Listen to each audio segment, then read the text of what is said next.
Donc, pour commencer, nous allons télécharger une version de Blender expérimentale. Donc, comme je l'ai déjà dit dans les bases découvertes, donc vous pouvez télécharger bien évidemment Blender quand vous arrivez sur leur site. Donc, d'ailleurs, petite parenthèse, leur site a été attaqué au date du 20 novembre par une attaque des DOS. A priori, ils s'en sont sortis, parce que le site est redevenu normal. Donc, quand vous arrivez sur leur site, en haut, vous avez le bouton Download vous permet donc de télécharger la version de download. Vous pouvez choisir différents types de versions en fonction de votre système d'exploitation. Donc je suis sur Windows, je vais vous le montrer. Donc pour Windows, vous avez la possibilité donc de télécharger des versions de développement. Donc tout bêtement, vous avez la possibilité d'accéder par le bouton Build en haut ou en bas, Go Experimental. Je vous emmène dans builder.blender.org, download daily. Donc ce sont des versions qui vont sortir quotidiennement. Et tout simplement, vous cliquez dessus pour la télécharger. Donc moi, je l'ai déjà téléchargé. Une fois que donc, vous avez récupéré le dossier, donc vous l'avez téléchargé, je vous conseille de faire de la même manière que moi, sur Windows, de créer un dossier où vous y mettrez tous vos blenders, vos assets, etc. Donc là, j'ai créé un dossier concernant la version 4.1.0 alpha. Donc là, j'ai créé un dossier. Et tout bêtement, donc là, dans mon téléchargement, je vais tout simplement rentrer à l'intérieur du zip, sélectionner tout le contenu, clic droit, on va copier le contenu, je retourne dans mon dossier et ici, je le colle.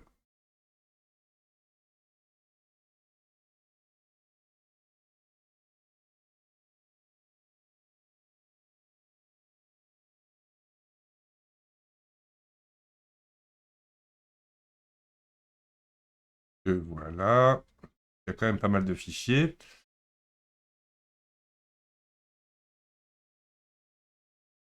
Voilà, ça y est. Une fois que c'est fait, ce que vous pouvez faire, donc là, moi, j'ai les extensions d'afficher par défaut. Donc, hop, afficher, extension de nom de fichier. Si jamais vous ne voyez pas les extensions de vos fichiers, tout bêtement, il faudra demander à Windows de les afficher. Et donc là, on voit le blender.exe. Ce que je vous conseille, c'est de glisser la blender.exe sur votre barre des tâches pour pouvoir, tout bêtement, avoir un raccourci pour le lancer. Autre petite subtilité, pour que votre Blender soit transportable, c'est-à-dire que vous emmenez partout votre Blender avec vos propres réglages. Donc dans le dossier, donc en fonction de la version, vous pouvez très bien faire ce que je fais avec des versions plus anciennes. Je rentre dans le dossier 4.1, clic droit, je crée un nouveau dossier en minuscule que j'appelle config. Blender, à son lancement, ira tout de suite repérer s'il y a ce dossier dans ses dossiers d'installation, et s'il le voit, en gros, il stockera là-dedans toutes les informations de sa configuration. Si vous ne faites pas de dossier config, ça va être stocké dans les dossiers système de Windows, qui peut des fois vous poser des soucis.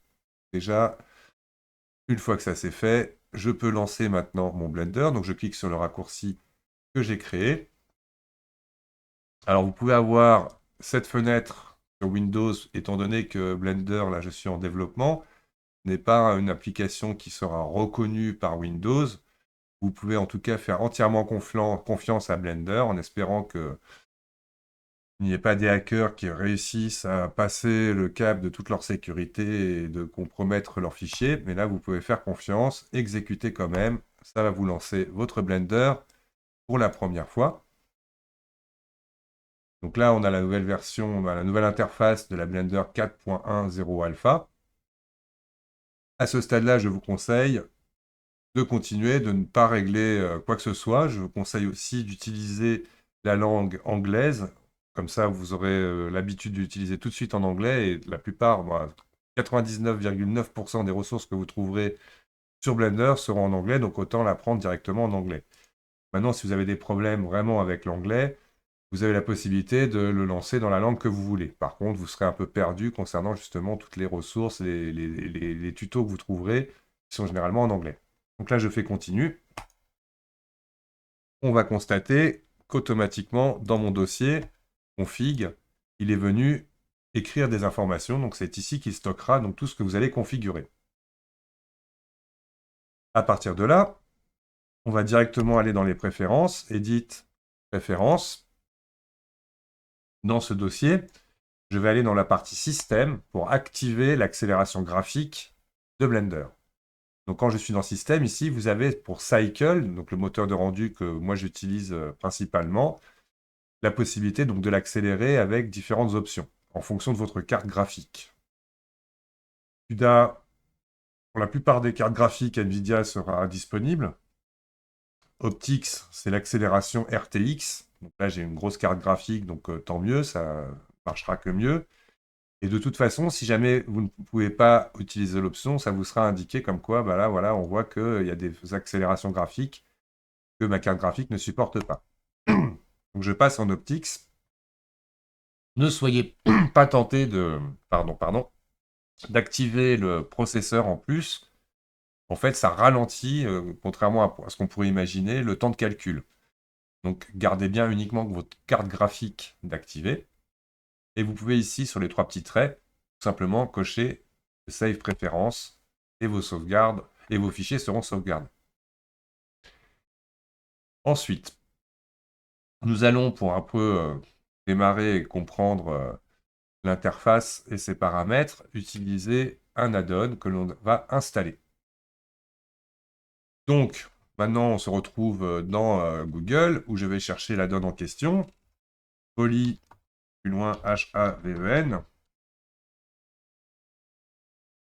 a la possibilité donc de... Ok, donc c'est un site où vous avez énormément de ressources, des images d'environnement, des textures, des modèles, et vous avez la possibilité dans Blender d'avoir directement accès à toutes ces choses-là plutôt que de les télécharger une par une et ainsi de suite. Donc, je vais vous montrer comment faire. Donc, quand vous êtes sur le moteur de recherche de Polyhaven, de Google, vous rajoutez Add-on Blender. Et là, vous allez trouver la page GitHub. Vous allez dans ce lien.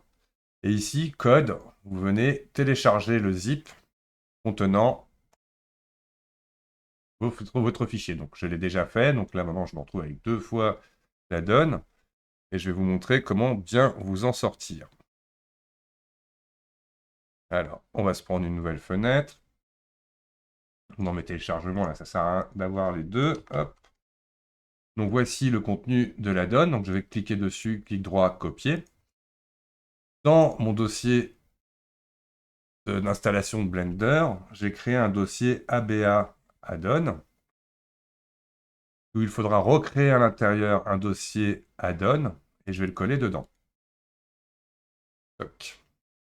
Ça a un intérêt, vous verrez qu'à partir du moment où vous avez plusieurs versions de Blender, plutôt que d'avoir justement des clones de vos add-ons dans chacune de vos versions, bah, vous aurez comme ça un dossier où vous y mettrez tous vos add-ons. En l'occurrence, moi dans mon cas, j'ai mon dossier de travail perso et celui de l'école. Et dans ce dossier add-on, on vient y coller le contenu du zip que l'on a téléchargé de Polyhaven Asset. Alors je peux le renommer si j'ai envie, hein, peu importe, ça ne changera pas grand-chose. J'enlève le main, et voilà.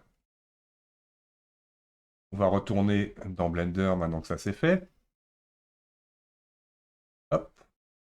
Donc une fois qu'on est ici, pour trouver la donne dans la liste, il va falloir indiquer le file path du dossier add-on que j'ai créé.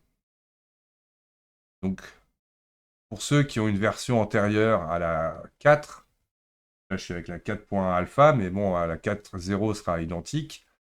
La 3.6, vous avez ici une ligne script. Donc là, on constate qu'ils permettent maintenant d'avoir différentes directions, différents dossiers où vous pourrez stocker vos add-ons. Donc simplement dans la partie file path, script directory, je fais add. Et là, je vais chercher hop, le dossier ABA add-on que j'ai créé. Je ne rentre pas dans le petit dossier add-on et je fais add Python script directory. Je n'oublie pas de sauvegarder les préférences. Quand je vais dans add-on maintenant, si je tape poly, il ne trouve rien. Je vais refresh. Toc, automatiquement, donc il a trouvé la donne en question. On peut voir ici, si je clique sur la flèche, il est bien installé dans mon Blender file, la donne, etc., etc., etc. Et je coche ici pour l'activer. Alors si jamais, pardon, là voilà, donc là je coche ici, ça ne l'active pas. Il faudra redémarrer à cause du file pass votre Blender. Donc là, je ferme ça. Petite instance aussi, option intéressante. Je vais demander pour éviter d'avoir voilà, à chaque fois à le refaire. File, défaut, save, startup file. Donc toujours dans le dossier config, il créera un fichier de votre démarrage de Blender. Donc maintenant, quand je démarre Blender, à chaque fois, il sera comme cela. Donc sachez que j'ai deux écrans et que je mets sur mon deuxième écran Blender. Donc automatiquement, du coup, quand il lancera Blender, il arrivera sur l'écran où je l'ai enregistré. Et donc, je ferme mon Blender, je ne sauvegarde pas cette scène, et je viens lancer la partie. Donc là, il se rouvre automatiquement dans la fenêtre en question. Je retourne dans Edit, Préférences, Add-on, je retape Poly ici dans mes recherches, et normalement, hop, je peux cocher la donne. Donc la donne va tout simplement utiliser l'asset browser, donc une fonction de Blender qui permet donc de pouvoir ajouter des bibliothèques d'objets. Et donc il me dit no asset file, no asset library, named polyhaven, donc il faut en créer une. Donc je l'ai déjà fait auparavant, j'avais fait l'enregistrement, sauf que le son n'était pas activé. Donc là vous aurez le son quand même, mais ça m'évitera d'avoir à retélécharger complètement les assets. Donc, vous verrez que pour vous, ça mettra un certain temps, mais après, ça sera un gain de temps quand vous travaillerez. Donc là, j'ai tout simplement créé un dossier ABA Asset, et dedans, vous y créez un dossier Polyhaven. Une fois que c'est fait, dans le file pass, on va ajouter ici dans Asset Library le dossier que l'on vient de créer. Donc là, je retourne sur mon desktop Blender File, ABA Asset, et je prends mon dossier Polyhaven. Donc là, on voit que j'ai déjà tout téléchargé. Où normalement, votre contenu sera vide. Add Asset Library. Don't forget to save your preference. Toc. Et maintenant, si je retourne dans mon add-on, il est OK. Vous aurez donc du coup tous les éléments stockés dans votre Asset Directory. Je vais ouvrir un peu plus le panneau de la timeline pour aller chercher, en allant tout à gauche, le Asset Browser. Donc moi, il a déjà téléchargé. Si je me mets sur mon dossier Polyhaven, vous aurez ici le bouton Fetch Asset qui va lancer le téléchargement de toutes les ressources de Polyhaven directement dans votre dossier Asset. Donc vous cliquez là-dessus, vous allez en voir en bas une barre comment dire, de téléchargement. Une fois qu'il est arrivé à 100%, vous pouvez rafraîchir. Tant que vous ne voyez pas ces menus apparaître, c'est qu'il n'a pas terminé. Pour être sûr et certain que tout fonctionne, à la fin, vous n'avez plus qu'à fermer votre Blender. Donc j'ai bien sauvegardé mes préférences, je m'en assure. Je ferme mon Blender. Je relance mon Blender. Et normalement, hop, vous allez trouver ici, dans l'asset browser, tout le contenu de Polyhaven. Donc là, je clique dans la partie où il y a marqué All et je choisis uniquement Polyhaven pour vous montrer un peu en quoi ça consiste. Donc là, par exemple, je vais montrer les textures. Et dans mes textures, je voudrais par exemple un mur de pierre ou autre pour cette boîte, brique. Par exemple, je vais prendre cette matière-là, que je vais glisser directement sur ma géométrie. Donc pour le voir, je vais aller dans le Material Preview. Et toc, voici ma texture. Donc, je vous montrerai plus tard comment bien l'orienter, etc., etc. Mais juste pour vous montrer, je sors de l'Asset Browser pour aller dans le Shader Editor. Shader, l'ombrage, permettra donc de configurer votre matière. Une fois que j'ai cliqué dedans, voilà, il a automatiquement créé cette chose-là.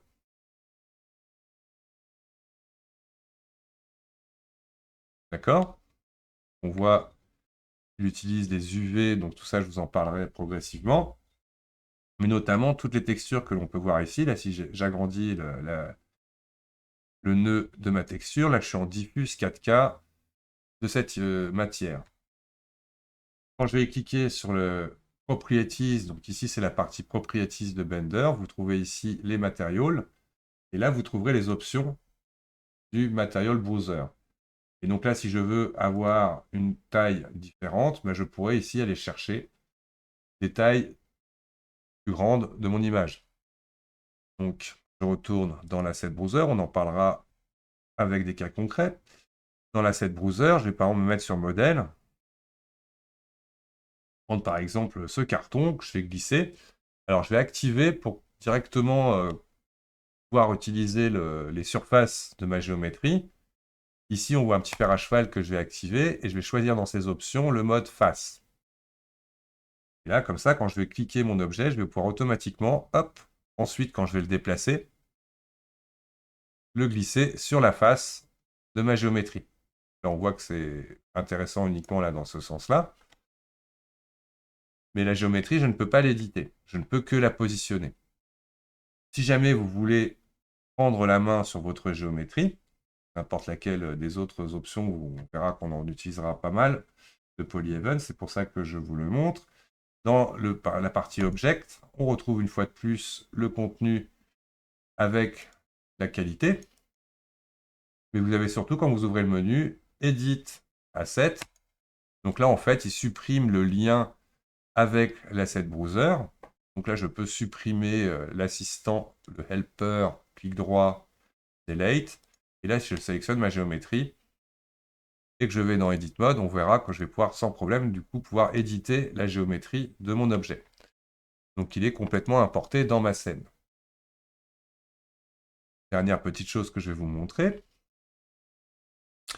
Donc, nous avons des HDRI, High Dynamic Range, bref, de radiance image. Donc, c'est des images qui comportent des informations de lumière qui vont pouvoir directement éclairer votre scène.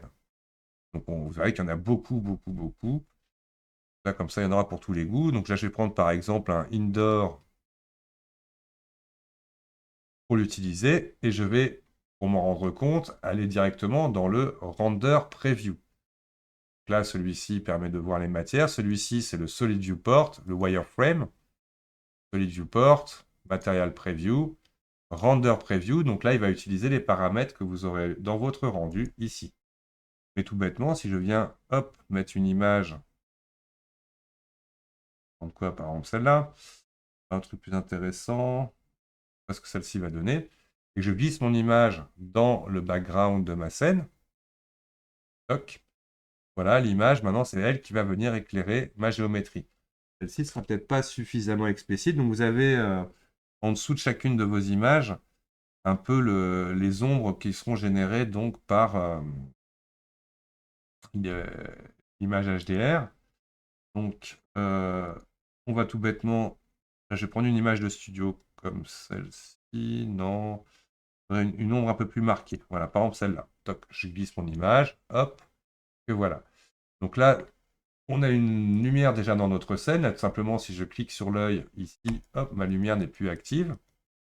Et donc, c'est uniquement ma texture qui éclaire, du coup, ma scène.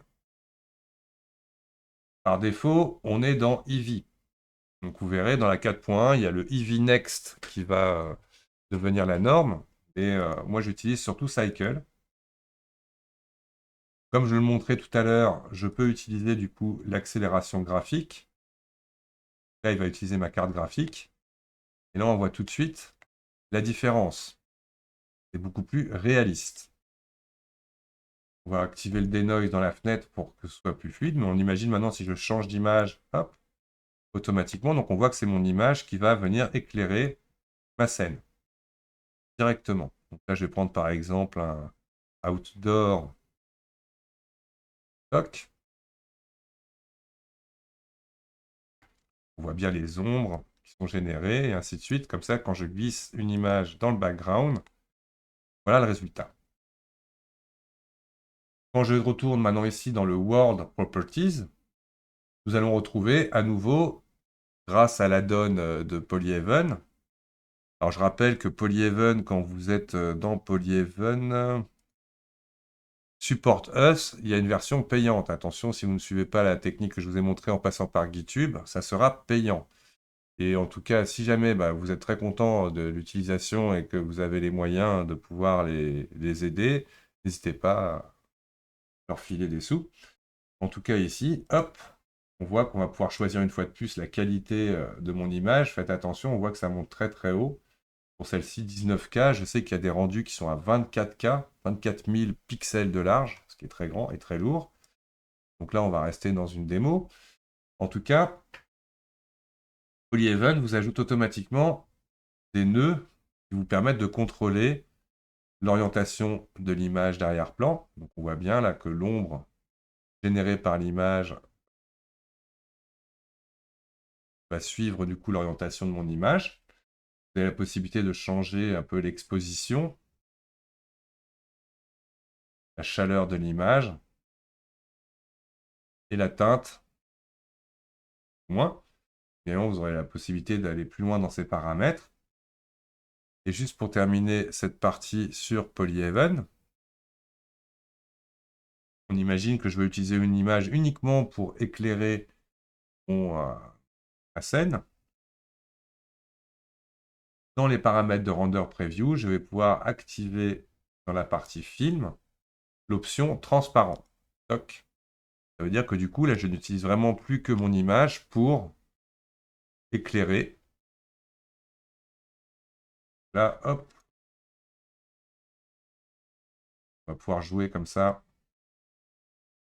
avec les différents paramètres de l'image qui me sert donc d'éclairage directement dans Blender.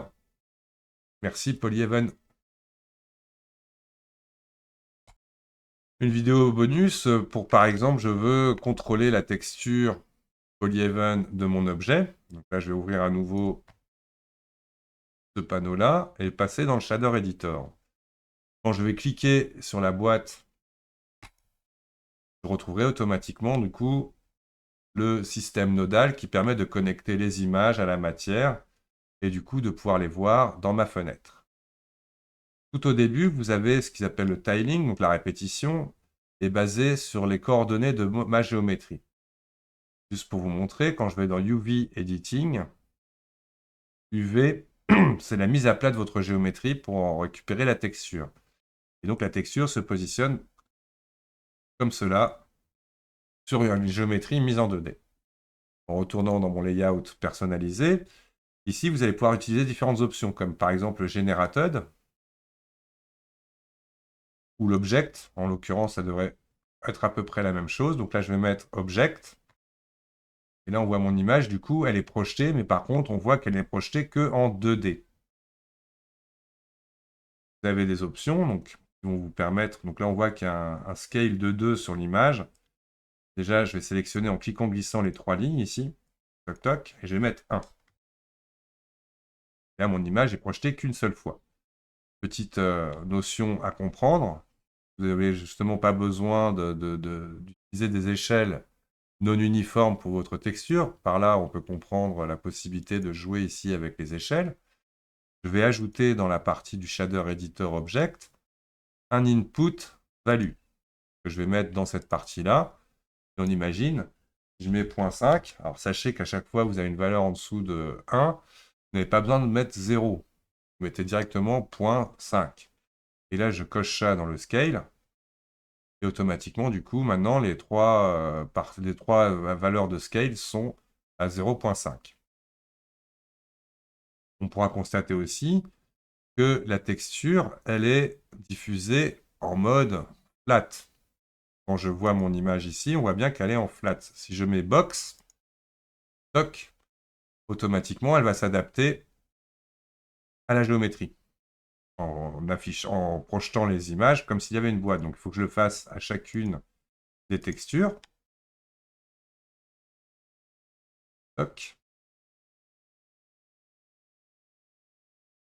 Donc là, maintenant, elle est configurée correctement.